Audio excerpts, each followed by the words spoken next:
We have some example on the normal distribution. Number 1 देखिए, a sample of 100 dry battery cells tested to find the length of life produce the following result. x bar is equals to this. ये दे रखा आपको, mean they रखा और आपको standard deviation sigma दे रखा है. देखिए आगे वर्ड नॉर्मली डिस्ट्रीब्यूटेड, मतलब आप समझ जाओ नॉर्मल डिस्ट्रीब्यूशन का क्वेश्चन है. ठीक है, more than 15 hour, less than 6 hour, between 10 and 40. तो सबसे पहले तो हम लोग जो नॉर्मल वेरिएट होता है वो हमारा ये होता है x is z equal to x minus x bar upon sigma. तो एक्स बार की वैल्यू आपको 12 दे रखी है, सिग्मा की वैल्यू आपको 3 दे रखी है.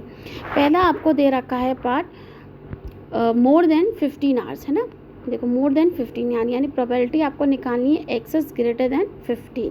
तो हम सबसे पहले तो z निकालेंगे. z की value x minus mu upon sigma थी, तो ये हो जाएगी x की वैल्यू 15 यहाँ रख दीजिए, माइनस म्यू आपका 12 था, अपॉन सिग्मा आपका 3 था, उसकी वैल्यू 1 आ गई, है ना. तो probability x is greater than 15 equal to क्या हो जाएगी, probability z is greater than 1. ठीक है, z इज़ ग्रेटर दैन 1 यानी देखो आप ये पूरी देखो, ये डायग्राम देखिए, ये वाला एरिया आ गया जो मैंने मार्क कर रखा है. तो हमें ये निकालना है. तो हम ये कैसे निकालेंगे, हम पूरे में से ये वैल्यू माइनस कर देंगे, पूरे में से ये वैल्यू माइनस कर देंगे. पूरा कितना है 0.5 में से हम ये वैल्यू माइनस कर देंगे. तो probability z is greater than 1 को हम क्या लिखेंगे, it is equals to 0.5 minus probability z कहाँ के बीच में लाई कर रहा है, 0 और 1 के बीच में. z is lying between 0 to 1. ठीक है, अब 0 to 1 के बीच में लाई कर रहा है, तो इसकी वैल्यू हमें देखनी होगी टेबल से. तो देखिए टेबल कैसे देखते हैं, 0 से 1 के बीच में, यानी हम 1 की वैल्यू देखेंगे. देखिए ये आपकी वैल्यू ये आपकी टेबल दे रखी है. अब इसमें z इक्वल टू 1 में जाइए. ठीक है, हम 1 में गए और क्योंकि z इक्वल टू जो आपको अब प्रोबेबिलिटी निकालनी थी 0 और 1 के बीच में निकालनी थी, है ना. तो हम इसमें प्रोबेबिलिटी z इक्वल टू 1 में देखेंगे.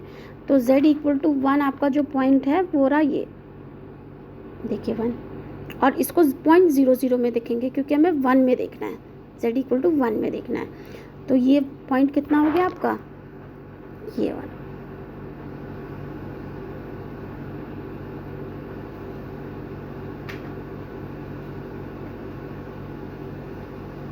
ठीक है, तो ये वैल्यू निकल आई 0.3413.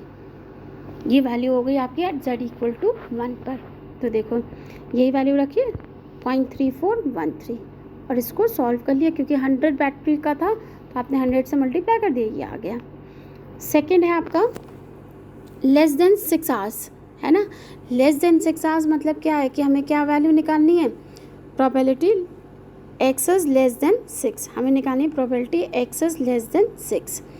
तो फिर से हम z की वैल्यू निकाल लेंगे x minus mu upon sigma से. तो ये आ जाएगी 6 माइनस 12 अपॉन 3, तो ये आ गई आपकी -2. तो यानी -2 हमें ये वाला एरिया निकालना है. तो एरिया हमेशा हमारा पॉजिटिव साइड का होता है, ये वाला होता है, और क्योंकि ये आपका सिमेट्रिकल होता है तो हमने -2 को यहाँ शो कर दिया. तो यहाँ शो कर दिया मतलब अब मुझे ये वाला एरिया निकालना है. तो ये वाला एरिया कैसे निकालेंगे, इस पूरे में से ये वैल्यू माइनस कर देंगे. इस पूरे की वैल्यू कितनी है 0.5 में से आप कितना माइनस कर रहे हो, z is lying between 0 to 2. ठीक है, तो बिल्कुल वही है. तो अब हम किस में वैल्यू देखेंगे, z इक्वल टू 2 पर. तो देखो z इक्वल टू 2 पर यहाँ पे वैल्यू देखिए आपकी कितनी आ रही है, ये रहा देखिए 2, ये रहा, और 0 में ही देखेंगे, देखिए आ गई वैल्यू 0.4772. देखिए यही वैल्यू हमने उधर रखी होगी, ये देखिए 0.4772, 100 से मल्टीप्लाई कर दी, ये आ गई. अब दे रहे हैं बिटवीन 10 एंड 14. तो आपने निकाल रखा है, मतलब अब आपको क्या फाइंड करना है, probability x is line between 10 and 14. ठीक है, तो हम लोग क्या निकालेंगे इसके लिए, सबसे पहले तो z निकालेंगे 10 के लिए. तो वैसे ही निकालोगे 10 माइनस 12 अपॉन 3, और इसके लिए निकालोगे 14 माइनस 12 अपॉन 3. तो ये वैल्यू आ गई आपकी -0.67 और ये आ गई आपकी 0.67. तो यानी z is lying between this value, ये हमें प्रोबेबिलिटी निकालनी है. तो देखो -0.67 आपकी वैल्यू ये रही है ना, और +0.67 ये रही। तो इनके बीच में निकालना है। आपको पता है हम नेगेटिव निकाल नहीं सकते, तो जो दूरी यहाँ से ये होगी वही दूरी यहाँ से होगी। तो मैंने इसको z is lying between -0.67 to 0.67 मैंने इसको लिख लिया। It will be equal to twice probability z is lying between 0 to 0.67। ठीक है ना, मैंने इसी को निकाल लिया, इसका 2 बार मल्टीप्लाई मतलब 2 बार इसको ऐड कर दिया, 2 का मल्टीप्लाई कर दिया, मुझे पूरी वैल्यू मिल गई। अब 0.67 कैसे फाइंड करेंगे? तो देखिए 0.67 है, तो आप 0.6 z को इधर देखोगे आप 0.6 में, देखिए z को 0.6 में देखा, ये रही, ठीक है, z का 0.6 ये रहा। 0.6 को 0.07 में देखिए, तो ये देखिए ये जा रही है वैल्यू, ये रही, ये आ गई, सॉरी ये तो 8 में देख ली, ये आ गई, ये नहीं, ये आ गई 0.2485। तो हमने क्या किया, 0.67 में हमें देखना था, है ना, तो हमने इधर 0.6 देखा और इधर 0.07, तो 0.6 में 0.07 जोड़ोगे तो 0.67 आ जाएगा। दैट इज़ वाई आपने 0.6 को 0.07 में देखा है, ये रहा। आगे समझ में? तो देखो क्या थी हमारी 0.6 का 0.7 0.2485, तो देखो 0.2485 ही लिखा है ना, देखिए, और इसको सॉल्व कर लिया। ठीक है, देखिए नेक्स्ट एग्जाम्पल देखिए, assume mean height of soldiers to be this inches and a variance of this inches square. How many soldiers in a regiment of 1000 would you expect to be over 6 feet tall, given that the area under the standard normal curve z equal to 0, z equal to this is this, and between z equal to 0 to z equal to this is this। ठीक है, तो आपने 6 is equal to 6 feet दे रखा है, 6 feet को आपने inches में change कर लिया, इंचेस में चेंज कर लिया, आपने इधर पुट कर दिया। ठीक है, तो z की वैल्यू आ गई इतना। अब आपको क्या निकालना है, greater than 70, how would you expect over 6 feet tall, है ना, उससे ज़्यादा ओवर हो रहे हैं, तो 6 फीट टॉल यानी 72 इंचेस से ज़्यादा, तो 72 आपने यहाँ वैल्यू रख दी, z की वैल्यू आपको 1.5 मिली, यानी 1.5 से ज़्यादा, 1.5 से ज़्यादा यानी z की वैल्यू 1.5 से ज़्यादा, यानी 0.5 से 0 से 1.5 कर लेंगे। अब आप देखो, जैसे मैंने यहाँ बनाया नहीं है, बिल्कुल वैसे ही कर्व है, यहाँ z की वैल्यू है 1.15, इससे ज़्यादा मतलब ये निकालनी है, तो हमने क्या किया, पूरे में से इसको निकाल लिया, तो 0.5 में से z is lying between 0 to 1.15, 1.15 की वैल्यू दे रखी है आपको इसमें टेबल में ऑलरेडी, 0.3746 आपने यहाँ लगा दी, 1000 से मल्टीप्लाई कर दिया, अप्रॉक्सीमेटली नंबर निकाल दिया क्योंकि नंबर ऑफ सोल्जर था। ठीक है, थर्ड देखो, a large number of measurement is normally distributed with a mean 65.5 inches and a standard deviation of 6.2 inches. Find the percentage of measurement that fall between this and this।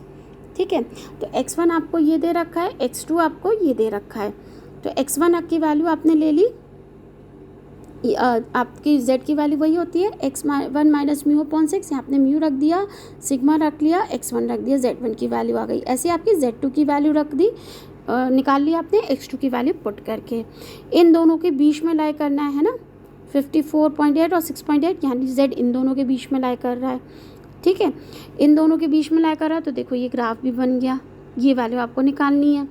ये value कैसे हम निकालें कि हमने कहा कि z is lying between minus से this and this to this.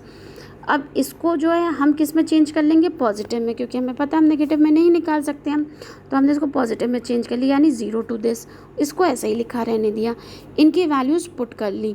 तो अब इनकी वैल्यूज़ और देखते हैं हम कैसे पुट करिए टेबल से।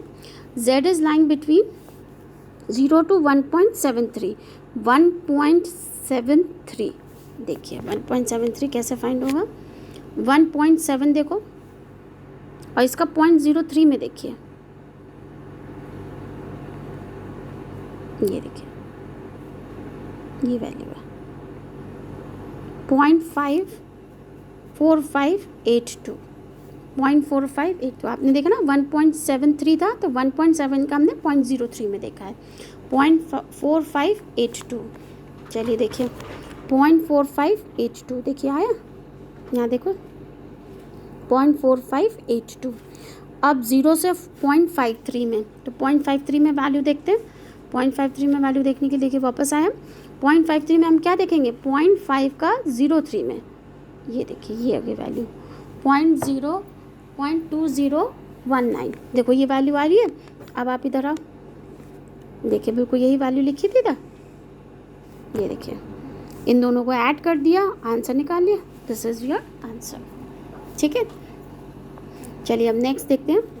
In a normal distribution 31% of the items are under 45 and 8% are over 64. Find the mean and standard deviation of the distribution. It is given that if f of t is equals to this then f of 0.5 is equals to 0.19 and f of 1.4 is equals to 0.42। तो ये जो दे रखा है ना आपको ये वाली values देखिए अभी बताती हूँ 1 मिनट। ये जो वैल्यू दे रखी है 0.5 और 0.14 ये z की वैल्यू है। ये दोनों z की वैल्यू हैं और ये आपका एरिया की वैल्यू है ये भी आपका एरिया है। ठीक है तो देखो आपने कहा 31% लाई कर रहे हैं अंडर 45 तो देखो 45 ये ना एक्सिस को अंडर कर रहे हैं तो मैंने नेगेटिव की तरफ लिया है ओवर कर रहे हैं तो मैंने पॉजिटिव की तरफ ले लिया z equal to z1 z equal to z2। ठीक है तो आपने पहली निकाल ली ये जो वैल्यू निकालनी थी आपको z equal to z1 z is light between z1 to z0 0.5 में से आपने ये वाला माइनस कर दिया 0.31 हमें कहाँ से मिला ये दे रखा है हमें एरिया तो हमने निकाल लिया 0.19 तो 0.19 निकाल लिया तो 0.19 के अकॉर्डिंगली आपका z कितना है 0.5 लेकिन क्योंकि ये कहाँ पर है नेगेटिव साइड में तो हम इसको क्या लेंगे z1 की वैल्यू कितनी हो गई आपकी -0.5। समझे एक चीज़ को समझे देखो यहाँ पर आपको ऑलरेडी एरिया दे रखा है 31% है ना 0.31 दे रखा है तो आपने ये निकालना था। ये वाला एरिया कैसे निकालोगे आप इस पूरे में से ये वाला माइनस कर दोगे तो आपको ये एरिया निकल आया। तो आपने बिल्कुल वही किया 0.5 में से ये माइनस कर दिया ये निकल आया। इसके लिए आपने फंक्शन की वैल्यू चेक कर ली तो वो वैल्यू आपको मिल गई ये। ठीक है ऐसे ही आपने दूसरे z के लिए निकाल ली तो आपको मिल गई वैल्यू ये और चेक कर लिया म्यू और सिग्मा की वैल्यू आपने फाइंड कर ली। ठीक है ये आ गई म्यू की वैल्यू ये आपकी ये दो इक्वेशन आ गई पहली इक्वेशन ये दूसरी इक्वेशन ये इन दोनों को सॉल्व कर लिया म्यू और सिग्मा की वैल्यू आपने फाइंड कर ली और ये आपको फाइंड करना था। नेक्स्ट क्वेश्चन देखिए द लाइफ ऑफ आर्मी